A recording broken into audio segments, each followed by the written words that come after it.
భగవంతుడి దయ వల్ల ఆ టైంకి బయటికి వెళ్ళటం వల్ల ప్రమాదం తప్పింది.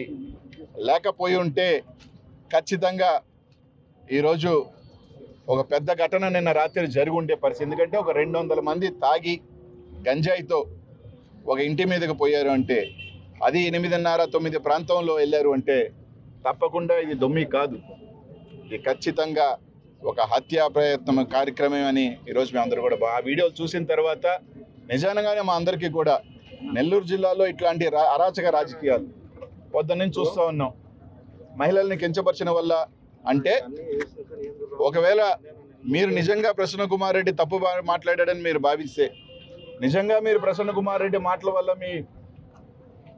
మీకేదో భంగం కలిగింది, మీ గౌరవ మర్యాదలకి భంగం కలిగింది అని కానీ మాట్లాడుంటే ఖచ్చితంగా ఒక డిఫమేషన్ వేసి ఉండొచ్చు.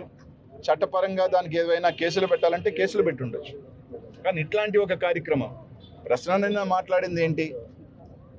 ప్రభాకర్ రెడ్డి గారు జాగ్రత్తగా ఉండండి, ఏదో మీకు ప్రాణానికే ముప్పై అని చెప్పాడు. దానికి ఏదో మహిళల్ని కించపరిచే విధంగా మాట్లాడాడని మాట్లాడారు. స్టాటిస్టిక్స్ డేటా తీసుకుంటే ఈ మధ్యకాలంలో మనం పేపర్లో టీవీలో చూస్తుంటే దాదాపు 800 మంది మహిళలు తమ భర్తలను చంపేశారని చెప్పి గత 6 నెలల్లో బాగా ఉంది.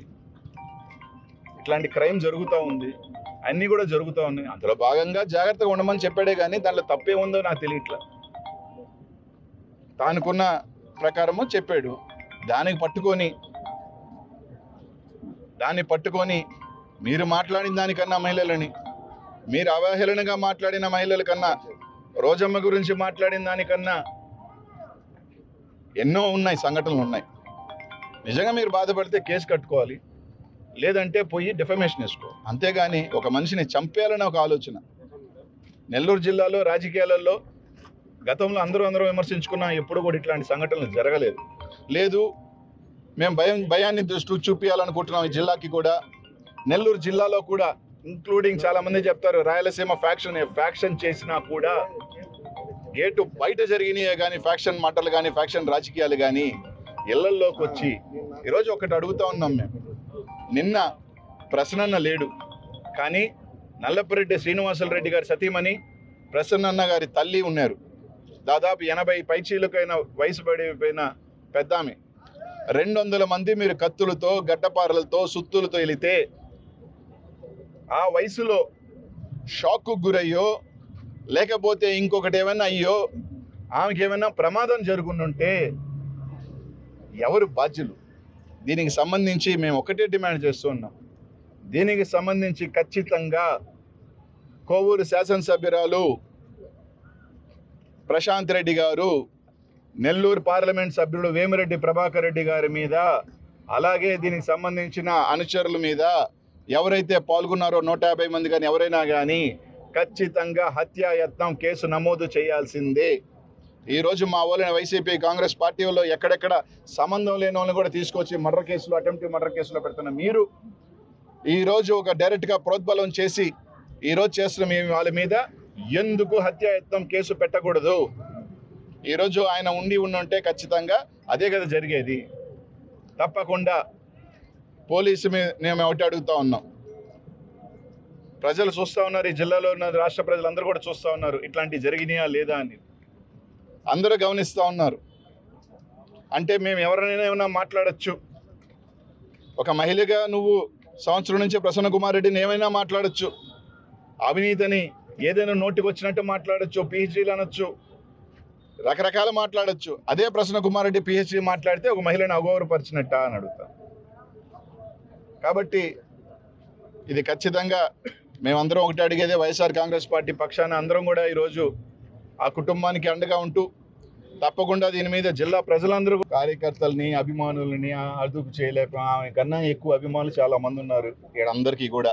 ఆమె డబ్బులు ఇస్తే వచ్చే అభిమానులు, డబ్బులు ఇవ్వకుండా స్వచ్ఛందంగా వాళ్ళ కోసం ఏమైనా చేసేదానికి అభిమానులు చాలా మంది ఉన్నారు రాజకీయాలలో. రాజనాల సినిమాలు, రావు గోపాల్ సినిమాలు అంతా అయిపోయిన తర్వాత రావు గోపాలరావు వస్తాడన్నమాట, మేము కూడా ఖండిస్తున్నాము అని చెప్పి నాగభూషణం కథలేడు చెప్పొద్దని చెప్పు. పాతకాలం కొత్తగా రాజకీయాల్లోకి వచ్చేసింది కాబట్టి పొద్దున్నే లేచి నేను కూడా ఖండిస్తున్నా, ఇది కరెక్ట్ కాదు. ఇది ప్రజలకు తెలుసు, అందరికీ తెలుసు ఎవరు దీని వెనకాల ప్రోద్బలం ఉందో, ఎవరు నడిపించారో, ఎవరిని పంపించారన్న సంగతి అందరికీ తెలుసు. ఆ వీడియో చూసిన తర్వాత ఎవరంత అభిమానులో ఎవరి మీద ఎవరికి ఎంత ప్రేమ ఉందో ఆ జనాల్లో తెలిసిపోతుంది. ఇవన్నీ ఎందుకు? ఖచ్చితంగా నువ్వు ప్రసన్న కుమార్ రెడ్డిని మర్డర్ చేయాలని చెప్పి ఒక ఆలోచనతో పంపించావు. ప్రసన్న కుమార్ రెడ్డి గారిని హతమంది చేయాలని చెప్పి ఇంకా ఏమేమి బయటకు వస్తాయో భయంతో ఏమన్నా చేసిందో మాకు తెలియదు. ప్రసన్న కుమార్ రెడ్డి గారు రేపు ఇంకేం మాట్లాడతారేమో, మా గుట్టు ఇంకేం బయటకు వస్తుంది ఏమన్నా భయం చేతో చేశారా, లేకపోతే ఇంకో ఏం కారణాలు చేశారో మాకైతే తెలియదు. ఎందుకంటే మేము అనకూడదు కాబట్టి ఏమన్నా ప్రసన్న కుమార్ రెడ్డిని హతమార్చాలా, ఒక భయాన్ని తీసుకురావాలి ఈ జిల్లాలో. ఇప్పటికే ఈ జిల్లాలో మేమే డబ్బున్న వాళ్ళు అని ఒక ఫీలింగ్ ఉందో, అలాగే డాన్లు కూడా మేమే, మా జోలికి వస్తే మేము చంపుతాం అని ఏమన్నా ఫీలింగ్ క్రియేట్ చేయాలని ఏమన్నా కోరిక ఉందో మాకైతే తెలియదు. ఏమన్నా అంటే అనిల్ గౌడ్ని జైలుకి వెళ్తారు రైటు. నన్ను నిజంగానే ఈ రోజు దాకా క్వార్ట్స్ ఎంక్వైరీ చేయమనండి, బంగారంగా నేను ఒప్పుకుంటాను. నాతో పాటు నాకన్నా ముందు ఆయన మొగుడు పోతాడు జైలుకి, మొగుడు పోతాడు. కాబట్టి మాట్లాడేటప్పుడు చేసేసిన తర్వాత ఇవన్నీ నాగభూషణ కథలు, రాజనాల కథలు ఇవన్నీ వద్దు. కేసు మీదకి సంబంధించి కొన్ని అనుమానాలు ఉన్నాయి, మాట్లాడాలని. ఆయన విజయవాడ వెళ్తా ఉన్నాను, ఏఎస్పీ గారిని కలవమని చెప్పినారు. అందులో భాగంగా ఏఎస్పీ గారిని కలవడం జరిగింది. మాకున్నటువంటి ప్రధానమైనటువంటి అనుమానాలు ఏంటంటే, మేము కంప్లైంట్ ఇచ్చి సుమారుగా 20 గంటలు అవుతా ఉంది. అంటే నిన్న 10 గంటలకి కంప్లైంట్ ఇచ్చాం. డిఎస్పీ సిటీ, డిఎస్పీ రూరల్ ఇద్దరు కూడా అక్కడ ప్రజెన్స్ అక్కడ ఉన్నారు. మేము ఇచ్చినటువంటి కంప్లైంట్లో ఉన్నటువంటి కంటెంట్ అంతా కూడా చదివారు. అది వాస్తవమని వాళ్ళు కూడా నమ్మారు. ఎందుకంటే అక్కడ జరిగినటువంటి విధ్వంసం వాళ్ళు కూడా చూసినారు కాబట్టి డెఫినెట్గా దాన్ని ఎఫ్ఐఆర్ చేస్తారని నమ్మాం. కానీ 20 గంటలైనా కూడా అంత విధ్వంసం జరిగితే ఆంధ్ర రాష్ట్రంలో ఎప్పుడు కూడా ఇలాంటి పరిస్థితులు అయితే చూడలే. అంటే ఒక city head quarter, district head క్వార్టర్లో అలాంటి పరిస్థితుల్లో ఒక 6 times ఎమ్మెల్యేగా పనిచేసినటువంటి వ్యక్తి, ఒక మినిస్టర్గా పనిచేసినటువంటి వ్యక్తి ఇంట్లోనే ఇటువంటి దారుణమైనటువంటి పరిస్థితిని కనుక చూస్తే దాన్ని కూడా ఇప్పటికి కూడా ఎఫ్ఐఆర్ చేయకుండా ఉంటే దాని మీద అనుమానాలు వస్తున్నాయి. రెండో పాయింట్కి వచ్చేటప్పటికి సుమారుగా మేము ఒక వీడియో ఇచ్చినాం.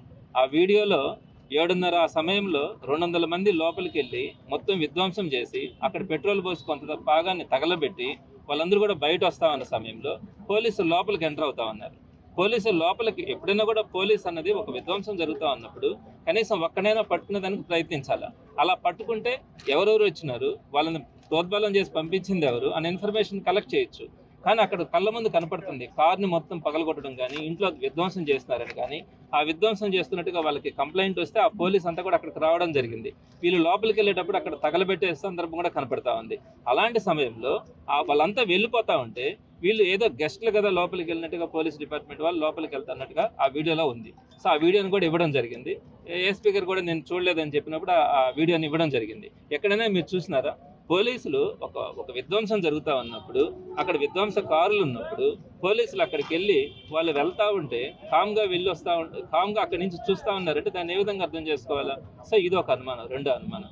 సో ఇట్లాంటి వాటి గురించి వాళ్ళతో మాట్లాడడం జరిగింది. ఇకపోతే ఇంకా మీరు అన్నట్టు ఓకే, వాళ్ళు మా మీద ఒక ఆరోపణ చేస్తున్నారు, తిరిగి ఒక ప్రత్యారోపణ చేస్తారు. అంటే రాజకీయాలు అయిన తర్వాత, రాజకీయ నాయకులు అయిన తర్వాత ఆరోపణలు ప్రత్యారోపణలు అనేవి సహజం.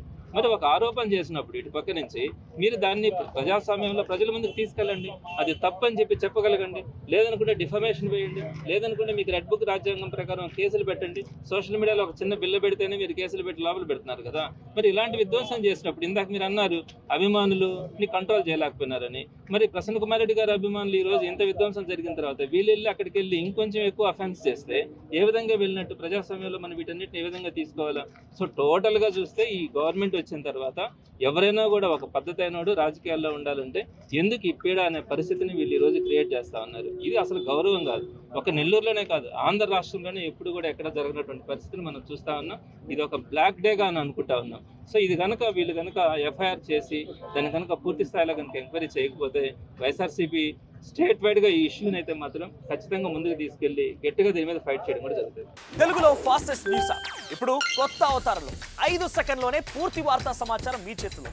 సోషల్ మీడియా ట్రెండ్స్ మీ కళ్ళ ముందుకే live TV and voice search ఆప్షన్స్తో ఇప్పుడే డౌన్లోడ్ చేయండి. యాప్ లింక్ డిస్క్రిప్షన్లో ఉంది.